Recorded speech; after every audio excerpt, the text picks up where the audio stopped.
To begin, open the Robinhood app and click on the Crypto tab at the bottom of the screen.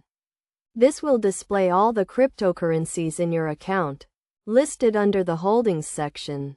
Select Bitcoin from this list to view its current price and scroll down to see your position in Bitcoin. To sell your Bitcoin, click the Sell button, enter the desired amount, and then click the Review button. Swipe up to submit the order. And once it has been filled, click the Done button. Next, click the profile icon at the bottom of the screen, followed by the 3-line menu at the top.